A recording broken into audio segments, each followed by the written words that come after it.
warahmatullahi wabarakatuh. Hai, namaku Lepi Kumalasari. Di sini saya ingin mempresentasikan tugas hukum perdata, yaitu tentang hukum benda.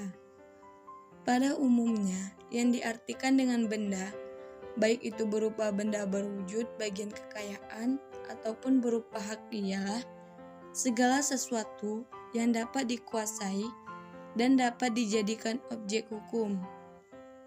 Lalu, bagaimana pengertian benda menurut hukum sendiri?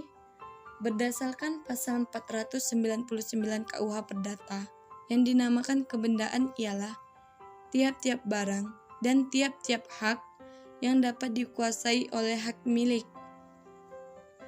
Selanjutnya, pada pembahasan kali ini, kita akan membahas tentang pembedaan yang terpenting dan biasa atau sering digunakan, yaitu pembedaan mengenai benda bergerak dan benda tidak bergerak. Selanjutnya, kita akan membahas tentang pembedaan pada benda bergerak. Benda bergerak dapat dibagi menjadi dua bagian. Yang pertama, karena sifatnya. Terdapat dalam pasal 510 KUH Perdata, yaitu benda yang dapat berpindah atau dapat dipindahkan dan tidak bergabung atau menyatu dengan tanah. Contohnya, hewan ternak, meja, kursi, perabotan, dan kendaraan. Yang kedua, karena penetapan undang-undang. Terdapat dalam pasal 511 KUH Perdata. Yang pertama ada hak pakai hasil dan hak pakai atas benda-benda bergerak. Yang kedua, ada hak atas bunga-bunga yang diperjanjikan. Yang ketiga, ada penagihan-penagihan atau piutang-piutang. Dan yang keempat, ada saham-saham atau andil-andil dalam persekutuan dagang, dan lain-lain. Selanjutnya, setelah kita membahas pembedaan mengenai benda bergerak, maka kita akan membahas pembedaan mengenai benda tidak bergerak. Benda tidak bergerak dibagi menjadi tiga, yaitu yang pertama karena sifatnya. Terdapat dalam pasal 506 KUH Perdata, tanah dan segala sesuatu yang melekat dengan tanah tersebut. Contohnya, sebidang tanah yang dibangun rumah dan pepohonan di dalam area tersebut. Yang kedua, karena tujuan pemakaiannya. Terdapat dalam pasal 507 KUH Perdata, yaitu segala sesuatu dan tidak secara permanen melekat dengan tanah atau bangunan tersebut untuk waktu yang agak lama. Contohnya, mesin-mesin dalam pabrik. Yang ketiga, karena ditentukan undang-undang.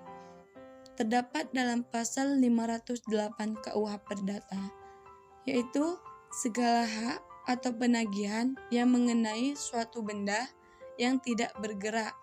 Contohnya, hak pakai hasil atas benda tidak bergerak, hak pengabdian tanah, hak numpang karang. Selanjutnya, kita akan membahas tentang hak kebendaan. Hak kebendaan atau zeklikrech adalah hak mutlak atas suatu benda, di mana hak itu memberikan kekuasaan langsung atas suatu benda dan dapat dipertahankan terhadap siapapun juga. Selain hak kebendaan yang sifatnya mutlak, ada juga hak yang sifatnya relatif, yaitu hak-hak yang timbul karena adanya hubungan perutangan atau perikatan. Adapun ciri-ciri dan sifat hak kebendaan, yaitu yang pertama, merupakan hak yang mutlak atau absolut, berlaku terhadap siapa saja dan orang lain harus menghormati hak tersebut. Sedangkan hak perseorangan berlaku secara relatif karena hanya melibatkan pihak tertentu saja, yakni yang ada dalam suatu perjanjian.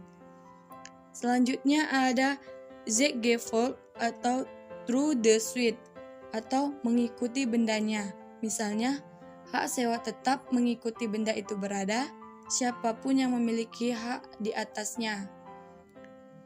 Yang selanjutnya, mana yang lebih dulu terjadinya, meningkatkannya lebih tinggi. Dan yang terakhir, the preference atau privilege atau diutamakan. Itulah tadi presentasi dari saya.